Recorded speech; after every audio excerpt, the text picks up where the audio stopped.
उन 2 पंडितों की ना अलग से मैंने क्लिप भी ली है, जो कि मैं अलग रील बना के ज़रूर डालूँगी। कहा नहीं संतान तो नहीं है, अभी उसने बोला पुत्र की प्राप्ति हो, मैंने नहीं बोला। फिर मुझे गुस्सा आ गया बहुत ज़्यादा, मैंने उससे फिर यही बोला कि सही बिज़नेस बना रखा है तुम लोगों ने। ज़्यादा गुस्सा आ रहा था, मन कर रहा था मैं उसका सर फोड़ दूँ। Hi उसके guys, welcome and welcome back to my channel and welcome to the another videos। ये वीडियो एक इम्पॉर्टेंट टॉपिक पे है जिसके बारे में मुझे बात करनी थी आपसे। अगर आपने मेरा लास्ट व्लॉग देखा है परिक्रमा वाला, तो आपको याद होगा उसमें मैं कह रही थी कि मैं इनसे गुस्सा हो गई, है ना। तो उसी टॉपिक से रिलेटेड है कुछ, तो मुझे उसके बारे में बात करनी है। वैसे मैंने ना ये क्लिप शूट की थी, मैंने सोचा था कि मैं उसी व्लॉग के साथ ऐड कर दूंगी, लेकिन वो ना काफ़ी ज़्यादा लेंदी हो रहा था, इसलिए मैंने इसे स्प्लिट कर दिया। इसलिए मैं अब इसका इंट्रो इन कपड़ों में ले रही हूँ, अब आपको नेक्स्ट क्लिप मेरी जो है वो अलग कपड़ों में मिलेगी। तो सबसे पहले अगर आपने अब तक मेरा लास्ट वाला व्लॉग नहीं देखा है तो पहले वो देखो, उसके बाद फिर आप ये वाला व्लॉग देखो। लेकिन ये बहुत ही ज़्यादा इम्पोर्टेंट टॉपिक है फॉर मी। मैं बस ये कहना चाहती हूँ आपसे कि अगर आपको कुछ भी गलत लगता है तो please stand for this, don't let them do anything on the name of but God. जो मुझे मेन ठीक। टॉपिक पे बात करनी है वो है, एक आपने ब्लॉग में देखा होगा मैं बोल रही थी कि मैं इनसे गुस्सा हो गई थी, ठीक है। बीच में हमारी कुछ मतलब लड़ाई ऐसे नहीं, मैं ही गुस्सा हो गई थी। क्यों, क्या हुआ था, जैसे कि परिक्रमा लगा रहे थे ना, तो बीच बीच में जो मंदिर आ रहे थे हम वहाँ पे मत्था टेक के आ रहे थे, हाथ जोड़ के आ रहे थे। तो हम मतलब बाहर से ही हाथ जोड़ रहे थे, अंदर नहीं जा रहे थे। अब भाई मुझे तो नहीं पता, मैं तो फर्स्ट टाइम नहीं हूँ, इन्हें पता था कि अंदर मतलब नहीं जाओ, बाहर से ही हाथ जोड़ लो, लेकिन मुझे नहीं पता था। तो क्या हुआ, एक मंदिर आया, उसमें ये तो हाथ जोड़ के ऐसे उस तरफ को निकल गए, मुझे लगा उस तरफ भी शायद कोई मंदिर है तो ये वहाँ हाथ जोड़ने जा रहे हैं। फिर जब मैं भी इनके साथ जा रही थी, तब उस मंदिर के पंडित ने मुझे रोका और फिर बोला कि अम, अंदर अंदर जाओ बेटी, अंदर जाओ, वो अंदर जाओ और मत्था टेक के आओ मंदिर में, ये वो। मैंने कहा ठीक है, मुझे लगा कि वैसे बोल रहे होंगे कि जाओ अंदर माथा टेक कर आओ ऐसे। मैं तो अपना सीधेपन में चली गई, मुझे नहीं पता था। तो मैं बैठ गई, मैं अपना वहाँ हाथ वाथ जोड़ रही थी, और फिर उसके बाद वो पंडित आया वहीं बैठ गया। फिर कहता कि नहीं, उससे पहले उसने मुझसे पूछा था कि संतान है, संतान। मैंने कहा नहीं संतान तो नहीं है अभी।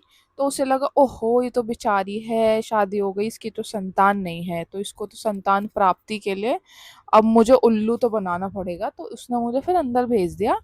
फिर आके मुझसे कहता है कि पता नहीं क्या क्या बुलवाने लगा कि मैं जो बोल रहा हूँ मेरे पीछे पीछे बोलो। तो मुझे लगा कि मैं तब तक ही सोच रही थी, क्योंकि ना मैं अपना भेजा ना इतना चलाती नहीं हूँ, हालांकि मेरे को चलाना चाहिए, लेकिन मैं अपना भेजा इतना चलाती नहीं हूँ। ठीक है, बोलने लगा कि ऐसे बोलो हे प्रभु हे प्रभु। मैं बोल रही थी उसके पीछे पीछे हे प्रभु, मैं आपकी शरण में आई हूँ ये करने वो करने, तो मुझे अब अगली बार मैं आऊँ तो मुझे मतलब पुत्र की प्राप्ति हो। तो मैं जब उसके साथ साथ बोल रही थी, मुझे लगा कुछ ऐसा ही अच्छा बताएगा कि प्रार्थना करने के लिए, कुछ करने के लिए। उसने बोला पुत्र की प्राप्ति हो, मैंने नहीं बोला, क्योंकि मुझे ऐसा नहीं है कि पुत्री हो, पुत्री भी हो सकती है, मेरे को कोई दिक्कत नहीं है पुत्री होने से, लेकिन वो मुझे पुत्र की प्राप्ति हो। मैंने कहा, मैं उसे घूर रही, फिर मैंने उसे घूरा ऐसे, फिर उसने आंख नीचे कर ली, ठीक है। उसके बाद फिर पता नहीं क्या क्या बोलता, मतलब उसे ये लगा कि ये बेचारी है अभी, मतलब शादी हो गई, संतान नहीं है, तो इसको वो मतलब बहुत ज्यादा वो है। भाई संतान नहीं हो रही, संतान अभी मैं हम चाह नहीं रहे इसलिए नहीं हो रही, कोई ऐसे वो नहीं हो रहा, बहुत आपदा नहीं पड़ रही हम पे। उसके बाद फिर बोलता है कि मैं आपकी यहाँ पे 1.5 किलो आटा और पता नहीं क्या क्या चीजें बोल रहा था, ये मैं वो कुछ वचन वचन दिलवा रहा था मुझे कि वो करके जा रही हूँ, और कि अगली बार मैं आऊँ तो पुत्र के साथ आऊँ, मतलब इतना ऑब्सेशन पुत्र से। फिर मैंने नहीं बोला, मैंने कहा मुझे नहीं बोलना, मैंने उससे यही बोला, मैंने कहा मुझे नहीं बोलना, मुझे गुस्सा आ रहा था। मैं बार बार पीछे मुड़ मुड़ के देख रही हूँ कि ये अब आएंगे आएंगे, ये आ ही नहीं रहे। मुझे इस बात पे ज्यादा गुस्सा आया कि मैं वहां पे हूँ तो मुझे देखने तो आए कि मैं कहाँ पे खो गई।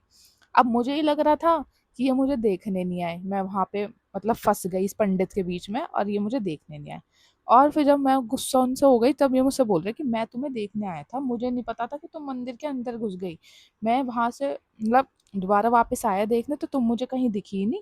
फिर मैं वहीं पे खड़ा हो गया कि चलो आएगी तो यहीं पे, थोड़ा आगे खड़े हो गए थे वो जाके कि यहीं पे ही आएगी। अब मुझे लग रहा था कि ये मुझे देखने ही नहीं आए, तो मैं इस बात पे उनसे गुस्सा हो गई थी। मुझे उस पंडित पे इतना ज़्यादा गुस्सा आ रहा था, मन कर रहा था मैं उसका सर फोड़ दूँ।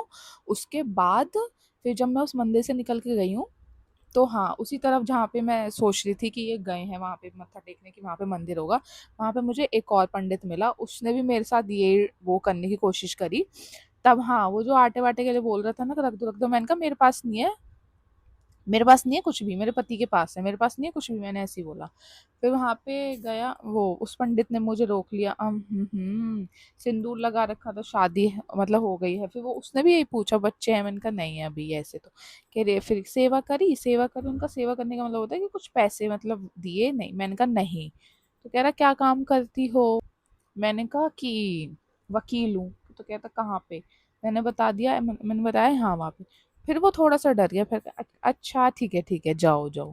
फिर उसने मुझसे कुछ नहीं बोला, लेकिन मन मेरा ऐसा कर रहा था ना कि मैं उसका सर फोड़ दूँ लिटरली, कि मतलब उन्होंने इतने पवित्र स्थान को भी ऐसी जगह बना दिया है कि वो अपना माइंड, इतना गंदा माइंड लगा के और ऐसे इस तरीके से पैसे कमाने की सोच रहे हैं। ठीक, कुछ और भी तो काम कर सकते हो पैसा कमाने कमाने के लिए, ये सारी चीज़ें करने की क्या ज़रूरत है भगवान के नाम पे। उसके बाद दूसरा सीन जो होता है, हम जो मानसी गंगा पे गए थे, मानसी गंगा में हमें प्रसाद नहीं मिला। क्यों? क्योंकि हमने सेवा पे पैसे नहीं चढ़ाए थे। और मैंने ना उन 2 पंडितों की ना अलग से मैंने क्लिप भी ली है, जो कि मैं अलग रील बना के ज़रूर डालूँगी। हम मानसी गंगा में मतलब अंदर मंदिर में गए, तो वहाँ पे लिखा था 56 भोगों वाला प्रसाद यहाँ पे दिया जाता है। ठीक है, हमने जब मंदिर में एंट्री ली, मैं बोला कि सेवा कर दो, सेवा कर दो। मेरा ना माथा वहां से अटक जाता है, अगर किसी ने बोल दिया ना सेवा कर दो, तो मतलब तब तो करनी ही नहीं है, तब नहीं करनी बिल्कुल भी। अपने मन से हम बेशक से कुछ भी कर दें, लेकिन अगर किसी ने बोल दिया तब बिल्कुल भी नहीं करनी। तो मैंने इनसे मना कर दिया था कि कुछ भी मत करना। तब इन्होंने फिर बोला कि हाँ भैया मेरे पे जो था मैंने कर दिया। कह रहे क्या करा, क्या करा, ऐसे ही बोल रहा था वो, क्या करा भैया। तो फिर उन्होंने बोला जो मेरी श्रद्धा थी मैंने कर दिया, मन से करा है, मन से। ठीक है, हमने मत्था वत्था टेक लिया, परिक्रमा लगा रहे थे, उसके बाद हम आए प्रसाद लेने, दूसरे वाला पंडित जो पीछे बैठा था उसी के। फिर इन्होंने उससे प्रसाद मांगा, तो वो कहता कि भैया प्रसाद तो दे देंगे, पहले ये बताओ सेवा सेवा कितनी करी तुमने। फिर इन्होंने ये बोला कि हम जो श्रद्धा थी वो कर दिया। तो कहता कि कितने की करी, कितने की करी। उन्होंने बोला हम पे है ही नहीं खाने के लिए। तो उसने बोला कि प्रसाद उन्हें उन्हें ही मिलेगा जो सेवा कर रहे हैं। हाँ। तो मैंने फिर, मुझे गुस्सा आ गया बहुत ज़्यादा, मैंने उससे फिर यही बोला कि सही बिजनेस बना रखा है तुम लोगों ने, और चाहिए ही नहीं प्रसाद, अपने पास रख बोला। क्योंकि मुझे इतना गंदा वाला गुस्सा आ रहा था ना कि मतलब क्या करेंगे हम ऐसे प्रसाद लेके, ठीक है। और मुझे ये समझ नहीं आता कि जो लोग इस चीज़ को और बढ़ावा देते हैं कि मतलब सेवा करके ज़बरदस्ती अगर तुम्हें वो प्रसाद मिल रहा है, तो तुम्हें लिटरली ये लग रहा है कि वो भगवान का आशीर्वाद है, या फिर तुम्हारी परिक्रमा या फिर जो भी चीज़ है तुम्हारी उस प्रसाद से पूरी हो जाएगी। मतलब इतने पढ़े लिखे होने का और सारी चीज़ें करने का क्या फ़ायदा अगर तुम गलत चीज़ों के लिए स्टैंड ही नहीं ले सकते तो। अगर लोग इस चीज़ के लिए मतलब ऑब्जेक्शन उठाने लगे, तो ऐसी चीज़ें होना बंद हो जाएँ। लेकिन वही है ना कि जो चीज़ें पहले से चलती आ रही हैं, उसे ही आगे बढ़ाते रहो। कोई बोलना ही नहीं चाहता किसी चीज़ के लिए, तो कोई चीज़ ख़त्म कैसे होगी और नई चीज़ शुरू कैसे होगी। जो मेरा ना वर्स्ट एक्सपीरियंस था ये वाला, मुझे बिल्कुल भी अच्छा नहीं लगा कि मतलब वृंदावन, गोवर्धन ऐसी जगहों पर भी ऐसी वाली चीज़ें होती हैं। हाँ, बाकी आपका इस टॉपिक पे क्या कहना है, आप मुझे कमेंट में ज़रूर बताना कि मतलब ये कहाँ तक सही है और कहाँ तक गलत है। तो अब वीडियो देखो ज़्यादा लंबी हो जाएगी, मैं ज़्यादा बात नहीं करूँगी। अब मैं इस व्लॉग को यहीं पे एंड कर रही हूँ। Thank you so much for watching and Radhe Radhe, take care, subscribe to my channel for more such vlogs and videos.